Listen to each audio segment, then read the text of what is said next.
Sunday special मावशीने घेतलेली सुट्टी, त्यामुळे मग क्लिनिंग माझ्याकडेच होती. तर इथलं आवरत असताना मला अशा खेळण्या दिसल्या आणि हे नेहमीचंच आहे. कुठेही पडलेले असतात खेळण्या आणि इकडे आता बाळाच्या काही वस्तू त्या पण क्लीन करून घेतल्या. म्हटलं आज थोडंसं वॉकिंगला जाऊया. त्यासाठी मग पिल्लूला घेऊन घरापासून जवळ असलेल्याच गार्डनमध्ये तिला थोडंसं बाहेरच्या वातावरणाची सवय लागावी म्हणून. आणि इथे पिल्लूची एक फ्रेंड भेटलेली, ती नवीनच झाली आहे बाय द वे. आणि येताना म्हटलं की देवासाठी फुलं घेऊ. खूप सुंदर फुलं होती, तर मोह आवरला नाही मला अजिबात. बघू शकताय किती फ्रेश वाटतं ना यांच्याकडे बघितलंस. आता सुट्टी म्हणलं की श्रीचं खेळणं हे आलंच, त्यामुळे तो सकाळ सकाळ खेळायला गेलाय.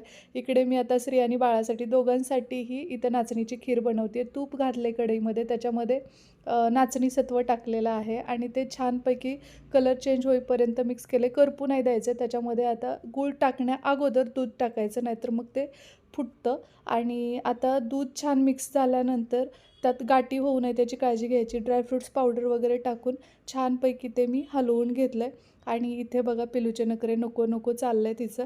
आणि इकडे आईसाठी मी छान असा ब्लॅक टी ठेवलेला आहे आणि ते लेमन टाकून ती पिते. आता मी अनुषापोटीची गोळी घेतली आहे पित्तासाठी. आणि इथे दिसत असेल तुम्हाला तर श्रीसाठी सुद्धा इथं खीर आता रेडी आहे, म्हणजे नाचणी सत्व. आणि आईसाठी ब्लॅक टी दिलेला आहे लेमन क्विज करून. आणि आम्ही इकडे बनपाव आणि चहा घेतलेला आहे.